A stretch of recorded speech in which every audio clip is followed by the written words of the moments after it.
प्रदेश की बहुत बहुत शुभकामनाएं, बधाई। मैं आप सभी का बहुत बहुत आभार व्यक्त करती हूँ कि आप अपने व्यस्त दिनचर्या से बहुमूल्य समय निकालकर आज ये हम सबके बीच उपस्थित हुए। Thank you so much for being here. हम अपनी जान के दुश्मन को अपनी जान कहते हैं, मोहब्बत की स्मृति को हिंदुस्तान कहते हैं। जो दुनिया में सुनाई दे उसे कहते हैं खामोशी, जो आंखों में दिखाई दे उसे तूफान कहते हैं। परम सम्मानीय मेरे सभी भाइयों और बहनों, स्वतंत्रता दिवस और देश प्रेम के राष्ट्र निर्माण के उपलक्ष्य में मैं अपने कुछ विचार आप लोगों से साझा करना चाहूंगी। आजादी का असली मतलब वही समझ सकता है जिसने कभी गुलामी की हो। हम सौभाग्यशाली हैं कि हमने स्वतंत्र भारत में जन्म लिया। युद्ध आजादी के लोग 1857 को जल चुकी थी, जो विशाल बनकर सन 1947 को हमारे देश को आजाद कराई।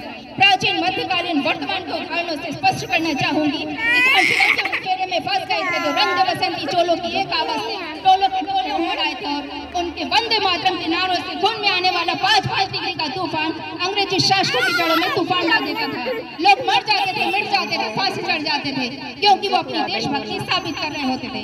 प्राचीन, मध्यकालीन, वर्तमान के उदाहरणों से स्पष्ट करना चाहूंगी कि जहाँ हम तिरंगियों के फेरे में फंस गए थे तो रंग बसंती चोलों की एक आवाज से टोलों के टोले उमड़ आए थे और उनके वंदे मातरम के नारों से खून में आने वाला 5 डिग्री का तूफान अंग्रेजी शासकों की जड़ों में तूफान ला देता था। लोग मर जाते थे, मिट जाते थे, फांसी चढ़ जाते थे, क्योंकि वो अपनी देशभक्ति साबित कर रहे होते थे। यूं तो आजादी की लौ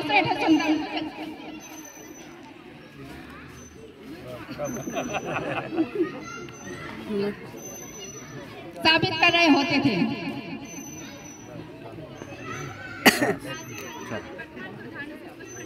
हम तिरंगे के फेरे में फंस गए थे तो रंग बसंती चोलों की एक आवाज से टोलों के टोले उमड़ आए थे और उनके वंदे मातरम के नारों से खून में आने वाला 5 डिग्री का तूफान अंग्रेजी शासकों की जड़ों में तूफान ला देता था। लोग मर जाते थे, मिट जाते थे, फांसी चढ़ जाते थे, क्योंकि वो अपनी देशभक्ति साबित कर रहे होते थे। क्योंकि ये उस दौर की कसौटी थी।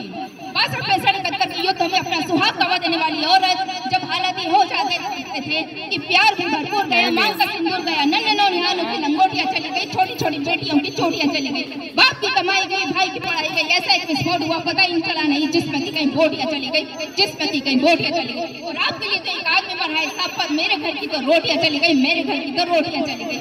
वाले हालात पैदा हो जाने के बावजूद भी माँ अपने बेटे को दुश्मनों की धज्जे उड़ाने के लिए भेज दिया करती थी और पत्र लिखाकर भेजा करती थी कि अम्मा ने कहा लिखा है बड़े ही चाव से, पुत्र मेरे ना घबराना, 1 इंच के पीछे ना हटना, चाहे इंच कट जाना, चाहे इंच कट जाना। पूरा परिवार अपनी देशभक्ति साबित कर रहा होता था। पहले देश बलिदान मांगता था, पहले देश लड़ जाने को कहता था, पहले देश मर जाने को, मिट जाने को, फांसी चढ़ जाने को कहता था, किंतु आज देश लड़ जाने को नहीं कहता, आज देश मर जाने को, मिट जाने को, फांसी चढ़ जाने को नहीं कहता। बल्कि मेरे विचार में यदि कोई व्यक्ति अपना काम पूरी ईमानदारी, पूरी मेहनत और पूरी लगन से करे ना, तो यही उसकी सच्ची देशभक्ति, यही सच्चा राष्ट्र प्रेम है। न सरकार मेरी है, न रब मेरा है, न ही बड़ा सा नाम मेरा है, बस इतनी सी बात का गुरूर है मुझे कि मैं भारत की और ये भारत मेरा है।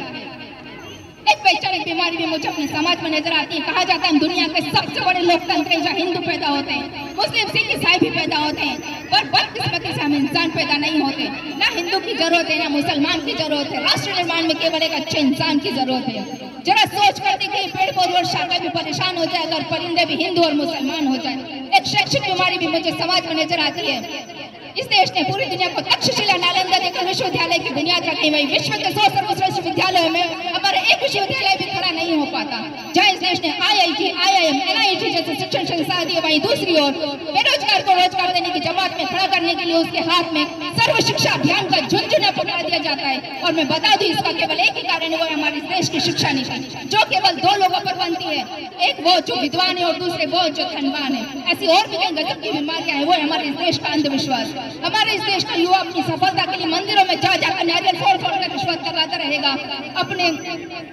हमारे इस देश का शिक्षित युवा वर्ग बिल्ली के रास्ते काटने पर खड़े हो जाना, अपने धर्म, अपनी जाति को ऊंचा मानकर दूसरे के धर्म की अवहेलना करता रहेगा, तब तक हमारा राष्ट्रमान संभव नहीं होगा।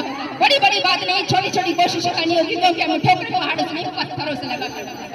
I being an Indian, I being a simple daughter of this motherland, be proud to be an Indian। और मैं सैल्यूट करना चाहूंगी हर एक उस जवान को, देश की पुलिस प्रशासन और किसान को, देश के हर एक उस नागरिक को जो अपना काम पूरी ईमानदारी, पूरी मेहनत और पूरी लगन से करते हैं, जिनके बिना राष्ट्र निर्माण की कल्पना करना भी असंभव सा लगता है।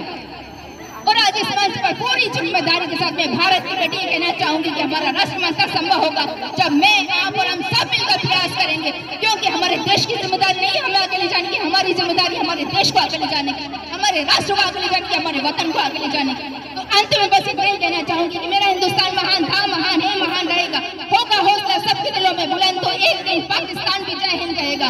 पाकिस्तानी क्यों, सारा जहां जय हिंद कहेगा, क्यों सारे जहां से अच्छा हिंदुस्तान हमारा, हम बुलबुले हैं इसके, ये गुलिस्तान हमारा, ये गुलिस्तान हमारा। जय हिंद, वंदे मातरम।